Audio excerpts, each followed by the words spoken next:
DDS. Tama na guys. Tama na yung mga content nyo about sa mga DDS. Ganyan nga about kay BBM guys.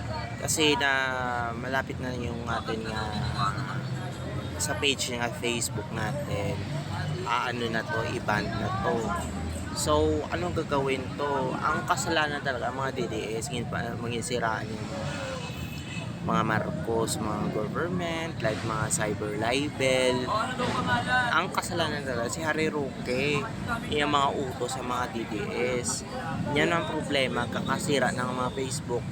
Ibanta na ang Facebook page niya kasi marami na kasi mga fake news sa ibang mga vlogger. Saka mga DDS, mga vloggers dyan. So guys, itigil na guys. Kung sino kumabuto naman, wag lang away lang sa content. Tapos puro na lang fake news nyo. Hirap naman guys. Kami na epektuhan na kami. Wala, next na sa August, wala na tong Facebook na, mga reels, mga videos natin. Wala na tayo makakita. Paano tayo? Kami nadamay na dahil sa cyber libel guys. So, guys, tama na guys. Wala na Facebook text. So, i-request na yung i-request na yung lahat yung ang mga government dito sa Pilipinas about sa mga edits nyo lahat. Pati ang TikTok na i-ban na to dahil sa fake news nyo.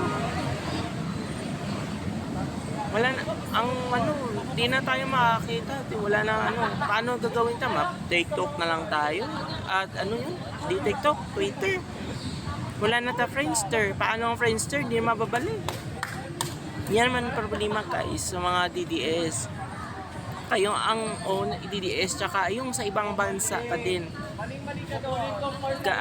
All the people, please don't do cyber libel about that. Other fake news and scam anything. So mga Pilipino guys, itigil nyo niyan mga siraan mga Marcos. Yan na lang tayo magbabawi na lang kung eleksyon, kung si Sara talaga magpresidente o mga BBM ulit.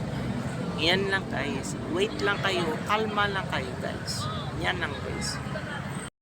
Hello, good evening everyone.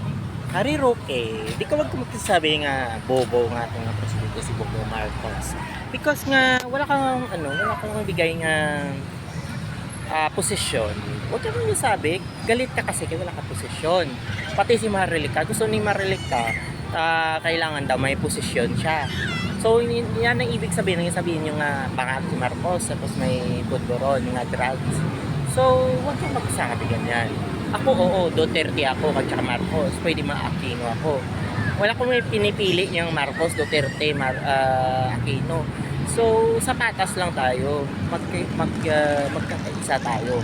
So, huwag kang magsabi nga pangagang ang presidente. Kasi kayo nagsulsul kay President Duterte. Dahil nga, ng bangag si Marcos. So, pangit naman, guys. No? Tingnan mo, nag-cyber libel kayo tapos ini-edit yung mga video ni Bongbong Marcos na nagsuyop sa drugs. So, pwede kayo magkaso sa cyber libel. Pwede yun. Guys, wag lang ganun. Ha? So, mga DDS supporters, okay lang kung maging presidente naman na si Sara Duterte. Walang problema. Kami mga unit team talaga kami, pero Duterte Marcos pa rin na kami. So wala kami na pinipili kung sino, talaga. Mabait talaga si Bongbong Marcos, no? Duterte mabait naman sana kaso isulsol, no? Tapos Harry Roque, professional ka, huwag ka masalita nga bangag si Marcos, adik, kasi kung wala ka posisyon, huwag ka magalit. Diba? Siyempre, ginapag-aralan ni Marcos kung talaga sa tagatagsa sa inyo lahat. Diba? Diba? Okay lang, lang tayo, humbleness. Ako, wala ko posisyon o bigay ni Marcos. Wala. Ibang wala. Kung wala. Oh, di ba? Kasi syempre makita ni Bong Marcos sa mga ugali nyo. Di ba?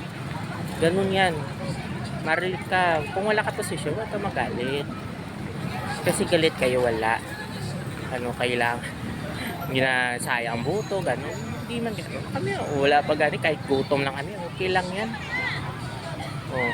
So, thank you very much guys. I'm sorry.